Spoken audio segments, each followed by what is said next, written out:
감사와 영광을 하나님 앞에 올려드리고요. 하나님의 은혜와 또 성령의 인도하심이 오늘 여러분들과 여러분 가정 속에 함께 있기를 소망합니다.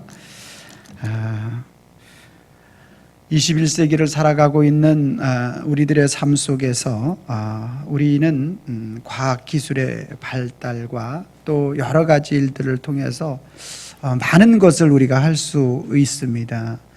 특별히 어제 그저께 보니까 우리 우주정거장에서 지난 7월 9일 날 이제 갔다가 이제 약 200여일 동안 우주정거장에서 과학이라든지 이제 별이라든지 이런 것들을 탐사하고 이제 카자흐스탄에 17일 날 어제 그저께 착륙을 했습니다.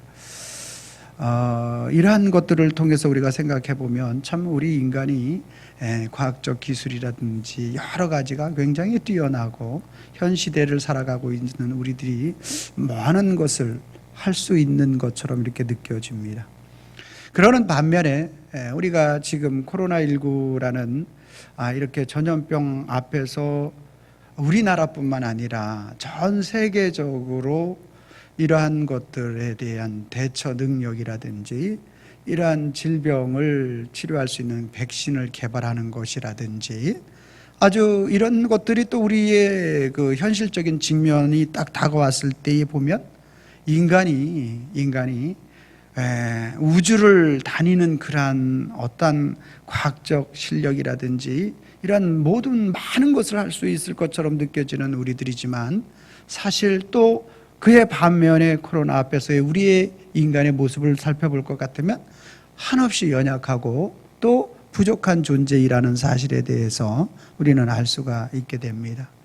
저는 이번 코로나19를 통해서 이게 참 우리가 하나님의 은혜 아니면 모든 하나님의 은혜 아니고 우리가 살아갈 수 있는 힘이 없구나 하는 생각을 철저하게 해보게 되었습니다. 사랑하는 성도 여러분, 그렇습니다. 우주를 왕래하는 저와 여러분들이지만 이 시대지만 많은 것을 할 수 있는 것처럼 보이는 그러한 이 시대지만 실제적으로 하나님의 은혜 없이 하나님이 우리에게 베풀어 주시는 그 사랑 없이는 우리가 할 수 있는 것이 아무것도 없다라는 사실을 꼭 기억했으면 좋겠습니다. 여러분, 오늘 이스라엘 백성들에게 모세가 이제 출애굽하게 되고 그래서 시내산에서 하나님의 명령의 말씀을 받습니다. 그것을 신의 언약이라고 그렇게 이야기를 합니다. 십계명을 비롯하여 하나님의 언약의 말씀을 받습니다. 그리고 나서 이스라엘 백성들이 이제 가나안 땅에 가는 그런 과정 속에서 그들이 하나님 말씀에 불순종함으로 말미암아 광야에 40년이라는 그러한 광야 생활을 하게 되게 되지요. 그리고 광야의 40년의 그러한 여정을 마치고 모압 평지에 이르러서 모세가 이제 출애굽한 1세대들이 광야 생활을 하면서 다 죽임을 당했기 때문에 이제 출애굽한 2세대들 아직 20세 이하의 그러한 아이들과 또 출애굽한 이후에 태어난 그러한 아이들, 이러한 2세대들이 시내산 언약에 대한 하나님의 말씀에 대한 부분들을 잘 모르고 있기 때문에 또 하나님의 놀라운 역사와 일들에 대한 부분들을 보기는 보았지만 힘이 40년이라는 세월이 흘렀기 때문에 다시 모압 평지에 이르러서 그 하나님의 약속의 말씀을 모세는 그들에게 증거하고 있는 것입니다. 여러분, 오늘 저와 여러분들이 이러한 차원에 있어서 너무너무 중요한 것을 하나 알아야 되는데 그것은 무엇이냐 하면 오늘 우리들의 삶 속에서 오늘 우리 믿음의 신앙이 오늘 나 자신으로만 끝나서는 안 되고 계속 믿음의 신앙의 계승이 이어질 수 있도록 해야 되는데 그러기 위해서는 제가 어저께 새벽에 새벽 예배 때 잠깐 말씀을 드렸지만 우리 아이들과 공감할 수 있고 공유할 수 있어야 돼요. 그래서 아이들에게 무조건적으로 너희가 이것을 해야 돼, 이거 아니면 안 돼, 이렇게 강요가 아니라 오늘 그들이 그렇게 할 수 있도록 공감할 수 있는 마음을 열 수 있도록 여러분 그렇게 해야 된다는 것이죠. 여러분, 지금 모세가 지금 그 작업을 하고 있는 거예요. 모압 병지에 이르러서 출애굽 1세대들이 하나님이 그들과 어떻게 함께 하셨는지에 대한 부분들을 보면서 정말로 이 모압 병지까지 이르를 수 있었던 것이 모든 것이 하나님의 은혜였다.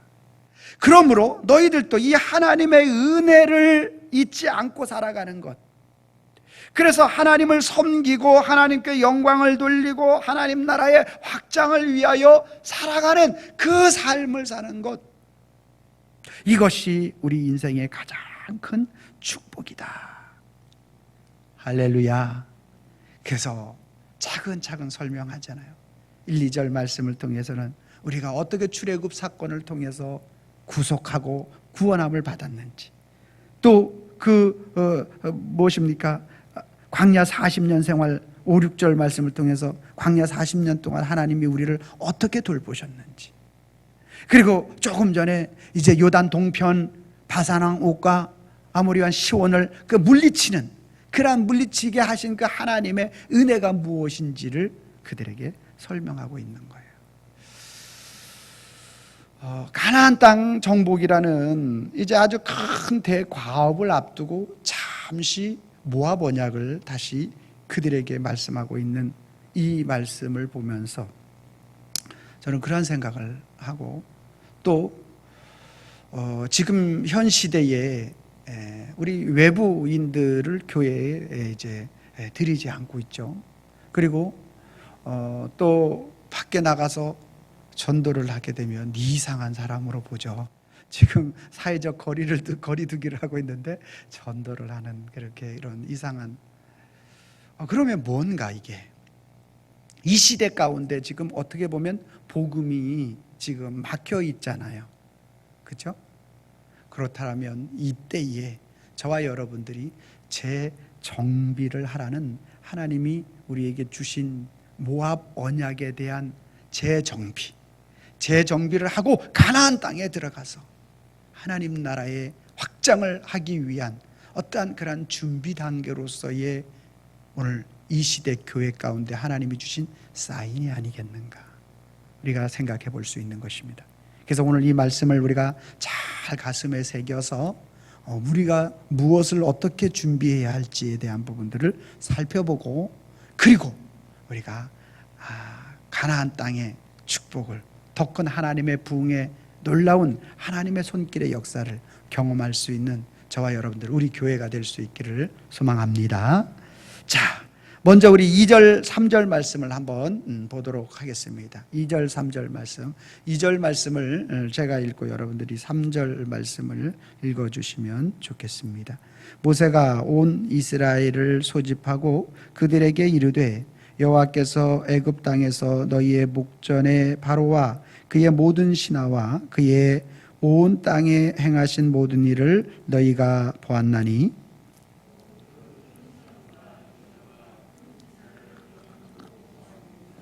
아멘. 자, 모압 병지에 이르러서 모세가 그들에게 이야기하는 게 이렇게 말씀합니다. 1절 말씀해 보니까 호렙에서 이스라엘 자손과 세우신 호렙산 언약이 있었는가 하면 모압 땅에서 그들과 세우신 언약의 말씀이다 라고 이렇게 시작하면서 모세가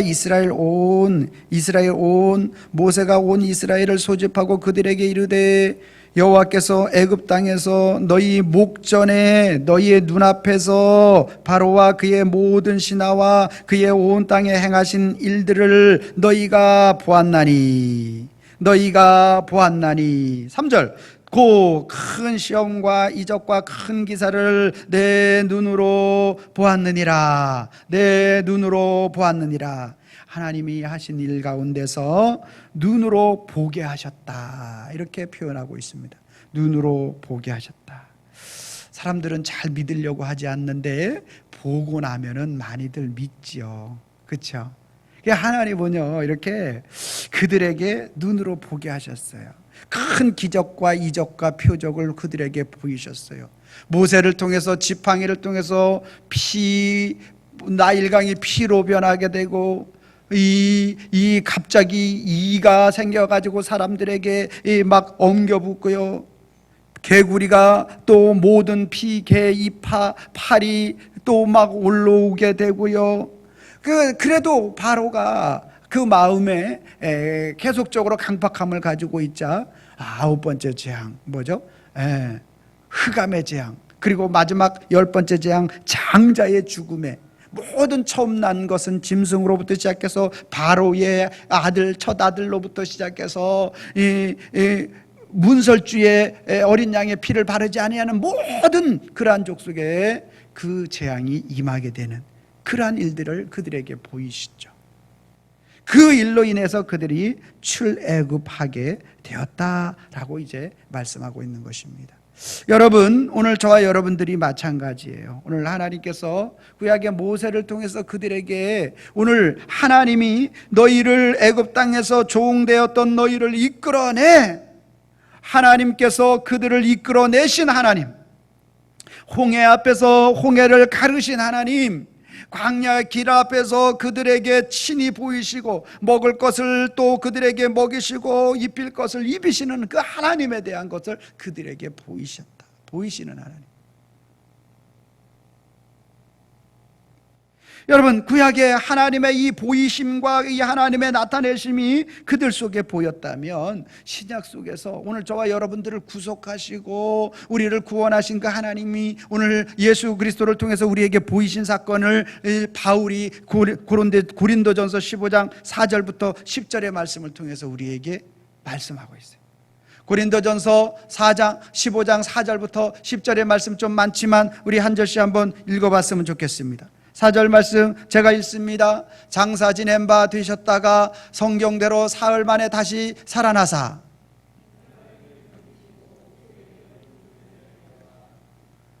넘겨주세요. 그 후에 500여 형제에게 일시에 보이셨나니 그 중에 지금까지 대다수는 살아있고 어떤 사람은 잠들었으며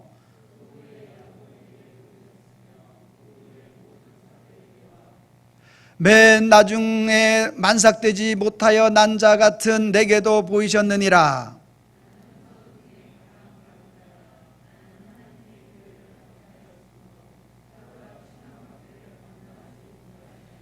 합독합니다. 그러나 내가 나 된 것은 하나님의 은혜로 된 것이니 내게 주신 그의 은혜가 헛되지 아니하여 내가 모든 사도보다 더 많이 수고하였으나 내가 한 것이 아니요 오직 나와 함께 하신 하나님의 은혜로라. 아멘. 여러분, 오늘 구약의 모세를 통해서 이스라엘 백성들 속에 하나님께서 그들을 출애굽한 사건을 오늘 큰 기적과 이적과 표적을 통해서 오늘 그들에게 보이셨어요.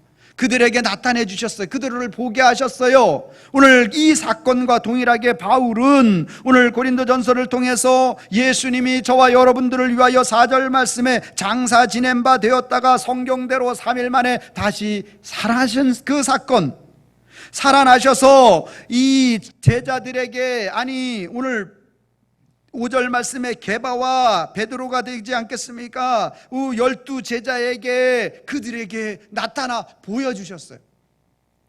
예수님이 십자가에 죽는 사건을 제자들에게 멀찍이나마 보여주셨어요. 그리고 다시 부활하신 후에 오늘 40여일 동안 10여 차례 동안 그들에게 나타나 보여주셨어요. 그리고 일시에 6절 말씀에 일시에 500여 형제에게 보이셨어요. 500여 형제에게 보이셨어요. 그리고 바울 자신을 고백하는 것이 무엇입니까? 만삭되지 못하여 난 자 같은, 여러분, 나는 팔싹둥이라는 거. 여러분, 지금은 뭐 이렇게 그 먼저 태어나도 인큐베이트, 우리 예솔이는 막 엄청나게 먼저 태어나도 아주 이렇게 건강하고 이쁘게 자랐잖아요. 지금은 그렇지만 그때는 거의 죽지 않으면 어떻습니까? 다 이렇게 제대로 살아갈 수 없는 그러한 모습이 되는 거예요. 그러니까 바울은 자기 자신이 이렇게 온전치 못한 자라고 이렇게 표현하는 거죠. 하나님 보실 때, 하나님 앞에서. 그랬던 자이기에게 보이시고 나타나셨어요. 여러분, 이 사건을 이렇게 강조하고 있는 이유는 무엇입니까? 우리 주님께서 우리에게 보이신다라는 거예요. 뭐 하라고? 깨달으라고. 500여 형제에게 보이셨어요. 500여 형제에게 보이셨어요. 그리고 바울 자신을 고백하는 것이 무엇입니까? 만삭되지 못하여 난 자 같은, 여러분, 나는 팔싹둥이라는 거예요. 여러분, 지금은 그렇지만 그때는 거의 죽지 않으면 어떻습니까? 다 이렇게 오늘 저와 여러분들에게 보이시는 그 하나님의 은혜가 오늘 우리 속에 있기를 바랍니다. 오늘 우리가 이 보이시는 그 하나님 앞에서 오늘 우리는 무엇을 깨달아야 하겠는가라는 거예요. 구약의 모세를 통해서 출애굽 사건을 통하여 하나님의 은혜가 임하였다라는 것, 하나님의 은혜 아니고서는 너희가 출애굽할 수 없는 것처럼 신약의 예수님이 십자가를 지시고 우리의 죄를 친히 다 담당하시고 십자가에 죽으셨어요. 그리고 그것으로 끝난 게 아니라 부활하셔가지고 제자들에게 40여일 동안 10여 차례 나타나서 마지막 500여 형제가 보는 앞에서 만삭되지 못한 바울 자신에게 보이셨어요. 왜요? 우리의 믿음의 신앙이 연약하여지지 말라고, 깨닫고 하나님의 은혜 안에 살아가라고. 여러분, 오늘 이 시대 가운데서 코로나19로 인하여서 인간의 연약함을 우리가 깨닫지 않습니까? 하나님의 은혜 아니면 안 된다라는 것을 깨닫지 않습니까? 그렇다면 오늘 우리가 하나님의 은혜 안에 살아갈 수 있는 자가 될 수 있도록 하나님 앞에 주님의 은혜를 구해야 할 줄로 믿으시기를 바랍니다. 여러분, 우리에게 이렇게 보이셨음에도 깨닫지 못하면 안 돼. 깨닫지 못하는 자는 멸망하는 짐승과 같다라고 성경은 우리에게 말씀하고 있는 것입니다. 하나님의 은혜 아니면 안 된다라는 그 주님 앞에 오늘 우리가 겸손하게 나가야 할 줄로 믿으시기를 바랍니다. 두 번째 5절 말씀을 우리 한번 같이 보도록 하겠습니다. 5절 말씀입니다. 시작. 주께서 40년 동안 너희를 광야에서 인도하게 하셨거니와 너희 몸이 옷이 낡아지지 아니하였고 너희 발의 신이 헤어지지 아니하였으며. 여러분, 두 번째 모세는 하나님의 은혜에 대해서 이렇게 고백합니다.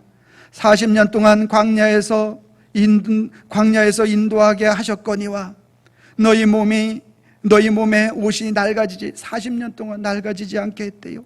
우리 하나님의 세심한 배려를 볼 수 있죠. 너희 발의 신이 헤어지지 아니하였대요. 여러분, 하나님의 보호하심과 주의 인도하심을 우리에게 말씀하는 거예요. 40년 동안 그들이 왜 계획 생활을 할 수밖에 없었습니까? 민수기 13장과 14장의 말씀해 보니까 이스라엘 백성들이 가데스 바네아에 이르러서 12정탐꾼들이 가서 정탐하고 온 다음에 10대 2로 나누게 돼요. 저기 가게 되면 우리는 죽습니다. 그 땅의 거민들이 얼마나 큰지, 얼마나 군사력이 강한지 우리는 이제 죽었습니다. 애굽으로 돌아가는 것이 낫습니다. 모세와 아론을 잘못 선택했습니다. 그렇게 불평하고 불만하는 그들을 하나님께서 긍휼히 여기시고 불쌍히 여기셔서 광야 생활 동안에 너희가 아직 하나님의 하나님 되심을 알지 못하는구나, 출애굽시킨 하나님을 알지 못했고 지금 가데스 바네아까지 오기의 과정 가운데서 역사하신 그 하나님을 알지 못하는 그들, 광야 생활을 통해서 하나님이 어떤 분이신지를 그들에게 보여주시는 줄로 믿으시기를 바랍니다. 우리가 하나님의 하나님 되심을 오늘 우리가 속히 고백하는 그러한 사람들이 되어지기를 소망합니다. 하나님의 하나님 되심을 우리가 고백하지 못할 때는 오늘 하나님의 하나님 되심을 우리 광야 생활을 통해서 보이신다라는 거예요. 여러분의 삶이 광야 생활처럼 느껴지고 있습니까? 속히 하나님의 하나님 되심을 인정하기를 바랍니다. 그때 주님은 우리를 가나안 땅으로 인도하실 줄로 믿습니다. 여러분, 성경은 분명히 오늘 이스라엘 백성들이 광야 생활을 하게 한 목적을 신명기 8장 2절 말씀을 통해서 우리에게 가르쳐주고 있습니다. 신명기 8장 2절 말씀 같이 있습니다. 시작. 내 하나님 여호와께서 이 40년 동안에 내게 광야의 길을 걷게 하신 것을 기억하라.